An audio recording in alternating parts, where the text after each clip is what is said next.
In 1587, a group of 115 English men, women, and children founded a settlement on Roanoke Island, a determined effort by England to gain a foothold in the New World. The colony, led by Governor John White, was intended to be a permanent English base, but its remote location meant it was completely dependent on supply ships. Governor White sailed back to England to gather essential supplies, promising his family and the colonists he would make a swift return the following year.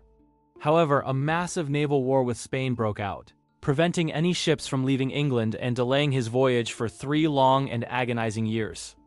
When White finally landed back on Roanoke in August of 1590, he was met with a chilling silence.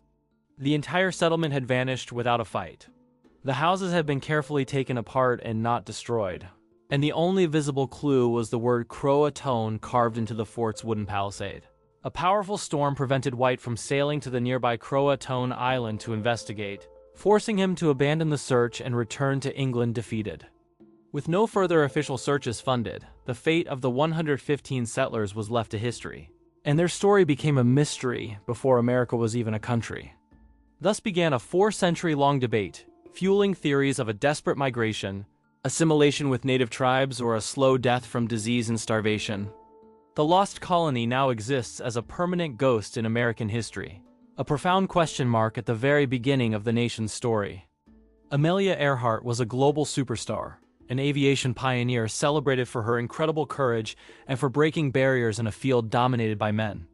In 1937, she embarked on her most dangerous challenge yet, to become the first female pilot to fly around the entire world. By early July, Earhart and her navigator Fred Noonan had already flown 22,000 miles, with only the vast Pacific Ocean standing between them and home. Their next stop was Howland Island, a tiny flat strip of land where a U.S. Coast Guard ship was waiting to guide them in for a critical refueling stop. During her final approach, Earhart's radio calls grew increasingly distressed, as she reported running low on fuel and being unable to see the island below. Her last confirmed transmission was received at 8:43 in the morning. After that, the most famous aviator in the world simply vanished into radio silence. Her final, desperate call launched the most expensive air and sea search in American history at the time, covering 250,000 square miles of empty ocean. But after weeks of finding nothing, not a single piece of wreckage or even trace of oil, the official search was ended, leaving the world to wonder. In that silence, the legend of Amelia Earhart truly began, transforming her from a beloved hero into an American icon defined by her disappearance.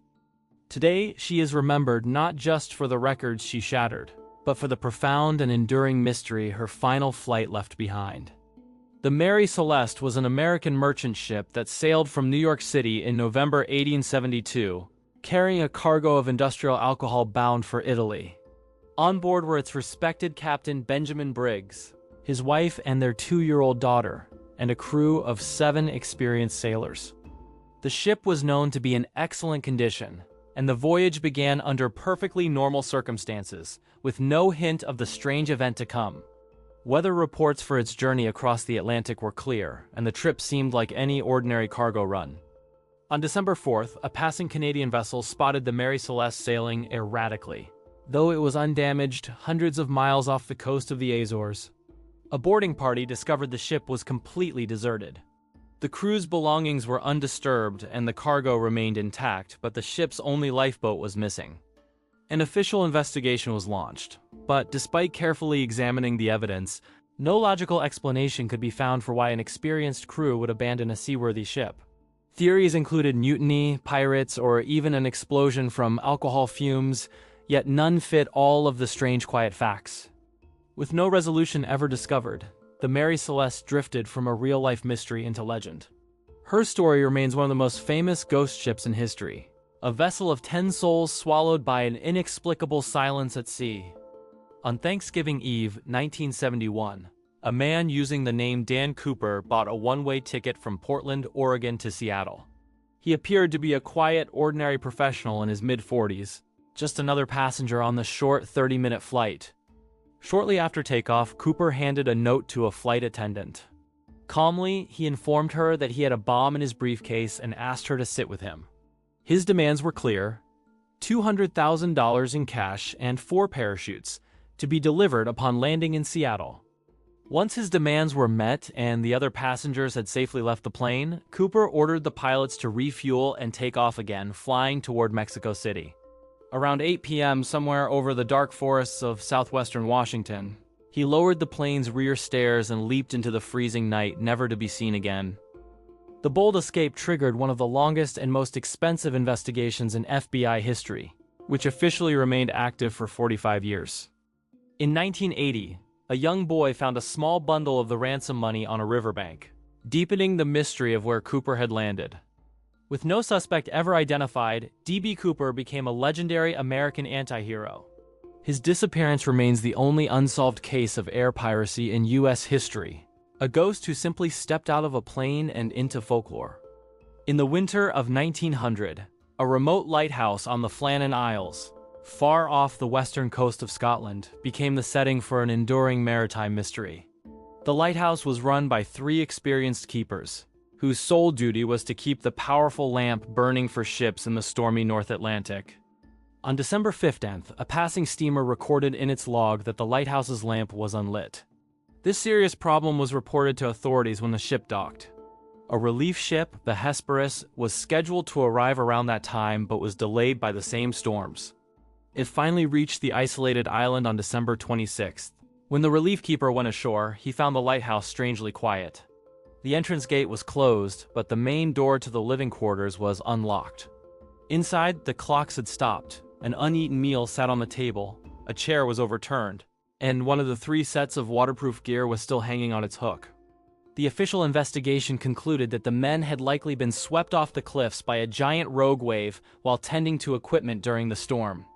Yet this theory never fully explained the strange scene inside the lighthouse, leaving a century of speculation about what really happened. The mysterious disappearance of the 3 keepers inspired poems, operas, and films for decades. Today, the Flannan Isles Lighthouse remains a chilling chapter in the lonely and dangerous history of lighthouse keeping. By 1926, Agatha Christie was one of the most famous authors in the world, celebrated for her clever detective stories and intricate plots, but her personal life was in turmoil. Her mother had recently passed away, and she had just discovered that her husband was having an affair and wanted a divorce. On the evening of December 3rd, 1926, after a serious argument with her husband, Christie got into her car and drove away from her home. The public was immediately captivated, as the master of mystery had suddenly become the main character in her own real-life puzzle. The next morning, her car was found abandoned near a local quarry. The license had expired and a fur coat was left inside. This discovery sparked a massive search, involving over 1,000 police officers and thousands of civilian volunteers. The story became a national media sensation. After 11 days, Christie was found safe at a hotel in Harrogate. She had registered under the surname of her husband's mistress and claimed to have no memory of the past 11 days. Biographers and the public still debate what happened: a genuine breakdown, a staged publicity stunt, or a secret plan for revenge. Whatever the truth, this strange episode cemented her public image as someone as mysterious and complex as the character she created. In February 1978, 5 young men from Yuba County, California, all with mild intellectual or psychiatric conditions, disappeared on their way home one night. The friends, known to their families as the Boys, had driven to the city of Chico to watch their favorite college basketball team. They were expected home that same evening. Instead, they were last seen turning onto a dark, remote mountain road. No one could understand why they would drive into the snowy Plumas National Forest in the middle of winter, a place they had no reason to go. A few days later, their car was found stuck in a snowdrift far up the mountain. It was unlocked with a window rolled down, but there was no sign of the men. The car had enough fuel to turn back, but somehow the men had abandoned it and walked even further into the high wilderness at night. 4 months later, as the snows melted, the bodies of 4 men were discovered. One had starved to death inside a Forest Service trailer, despite there being food available.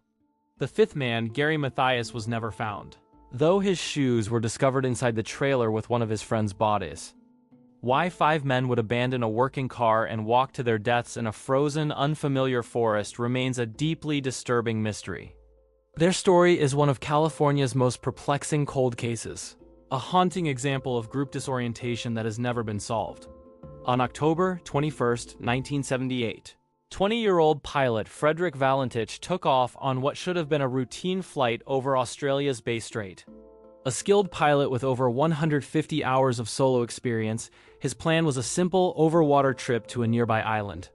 The flight began under clear skies and calm conditions with no hint of the strange encounter about to unfold. The entire event is known through the official transcript of his final conversation with Melbourne's air traffic control. The turning point came when Valentich reported a large unidentified aircraft following him, describing its incredible speed and shiny metallic surface. His last transmission stated the object was hovering directly above him and not an aircraft, followed by 17 seconds of a strange metallic scraping noise. This final radio call prompted a 4-day air and sea search, but neither Valentich nor his Cessna were ever found.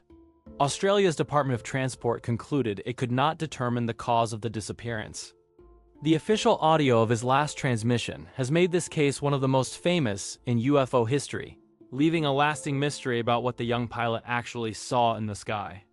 Glenn Miller was one of the world's most famous musicians, a celebrated bandleader whose swing music was the definitive sound of the early 1940s. At the absolute peak of his fame in 1942, he gave up his career to volunteer for the war effort, forming an Army Air Force band to entertain Allied troops. By late 1944, Allied forces had liberated Paris, and Miller made arrangements to fly ahead of his band to prepare for a new series of concerts for the soldiers. He arranged to catch a ride on a small, single-engine military transport plane, and the public was completely unaware the famous musician was even flying that day.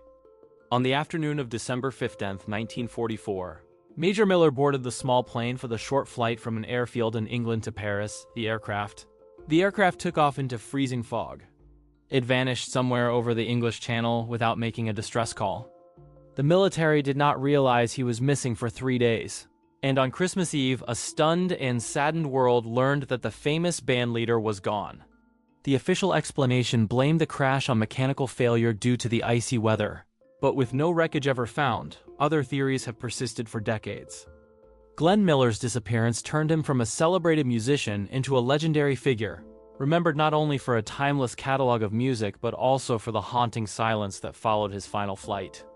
Ambrose Bierce was a giant of American literature, a cynical journalist, poet, and writer of brilliant and haunting short stories.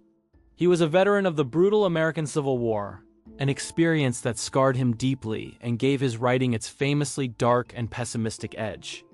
In 1913, at the age of 71, Bierce grew tired of life in America and decided to travel to Mexico to witness the ongoing revolution for himself. He told friends he was seeking a new purpose, and in one of his final letters, he wrote about the uncertainty of his fate with a chilling sense of humor.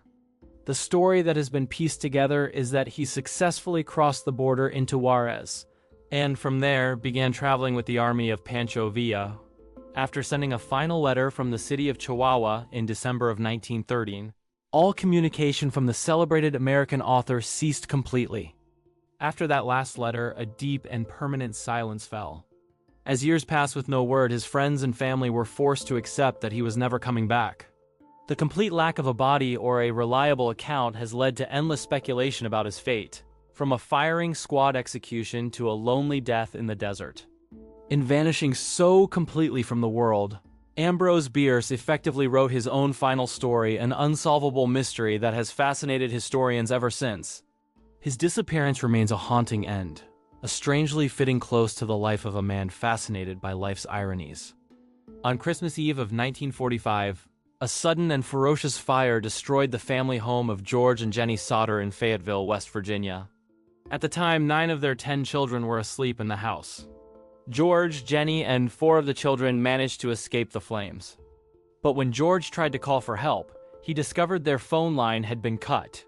His ladder, always kept by the house, was also missing. The fire department was slow to respond, and by the time they arrived hours later, the family home had been burned down to its foundation. The next day, the fire chief told the grieving parents that the 5 children still missing had surely died in the fire, and death certificates were issued.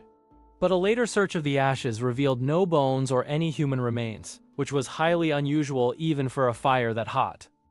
This shocking discovery led the Sodder family to believe their children hadn't died in the fire, but had been kidnapped before it started. Their belief sparked a lifelong and heartbreaking search for answers, marked by a famous billboard offering a reward for any clue. Over time, the strange details and unanswered questions turned their private tragedy into a lasting piece of American folklore. The fate of the 5 Sodder children remains a painful mystery, a story born from one night of fire and suspicion. In 1845, the British Royal Navy launched its most ambitious Arctic mission yet, the Franklin Expedition, a quest to finally discover and map the Northwest Passage.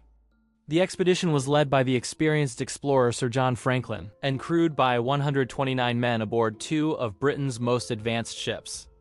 The ships were packed with enough canned provisions to last for 3 years, and the British public viewed the mission as being destined for success. In late July of 1845, the 2 ships were last seen by a whaling boat in Baffin Bay, after which they sailed west into a complete and impenetrable silence. The turning point in their journey came over the next 2 winters, when both HMS Erebus and Terror became hopelessly trapped in the thick sea ice off King William Island. A single note found years later in a pile of rocks revealed that Franklin and 24 of his men had died, and the survivors had abandoned the frozen ships. Their disappearance launched one of the largest search efforts in history, as dozens of ships scoured the Arctic for over a decade looking for the lost men. Searchers eventually pieced together a dark story from Inuit accounts and scattered clues, a story of lead poisoning, starvation, and desperation in the ice. The expedition's catastrophic failure forced a total rethinking of polar exploration, proving that technology was no match for the brutal power of the Arctic. The story of the Franklin expedition is a profound tragedy of ambition and empire, a mystery whose final resting place was only found with the discovery of its lost ships. From the frozen Arctic to the vast Pacific, these stories remind us that for every mystery history solves, another waits quietly in the shadows. If you enjoyed this video, don't forget to like and subscribe for more. You can also leave a comment with your ideas for future topics on the next Part 2 video.